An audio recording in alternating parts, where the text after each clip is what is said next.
Zee 24 तास एक पाऊल पुढे। कोल्हापूरच्या महालक्ष्मी मंदिरात सध्या व्हीआयपींना वेगळ्या गेटनं प्रवेश दिला जातोय। खरं तर उत्सवाच्या किंवा महत्त्वाच्या दिवशी सगळ्या भक्तांना एकाच रांगेतून प्रवेश द्यावा असं कोल्हापूर जिल्हा सत्र न्यायालयाचे आदेश असतानाही हा प्रकार घडतोय आणि त्यामुळे आश्चर्य व्यक्त होतंय।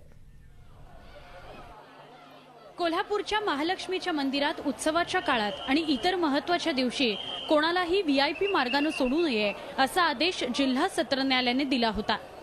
राज्य सरकारचा तसा जीआरही आहे, पण राज्य सरकारचा जीआर आणि सत्र न्यायालयाचा आदेश धाब्यावर बसवत अजूनही नवरात्र उत्सव काळात महालक्ष्मी मंदिरात अनेकांना व्हीआयपी गेटमधून प्रवेश दिला जात असल्याचा आरोप सामाजिक कार्यकर्ते दिलीप देसाई यांनी केलाय।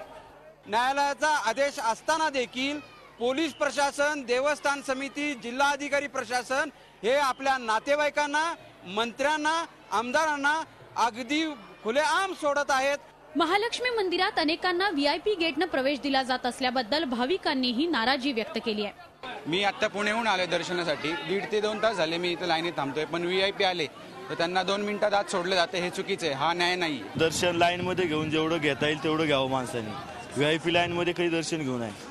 एखाद्या सर्वसामान्य व्यक्तीने कायद्याचं उल्लंघन केलं की त्याला शिक्षा, मग सरकारच्या जीआरचं आणि सत्र न्यायालयाच्या आदेशाचं उल्लंघन करणाऱ्या पश्चिम महाराष्ट्र देवस्थान समितीवर आणि पोलीस प्रशासनावर कारवाई होणार का असा प्रश्न नागरिक विचारतायत। झी 24 तास साठी कोल्हापूरहून प्रताप नाईकसह ब्युरो रिपोर्ट। झी 24 तास एक पाऊल पुढे।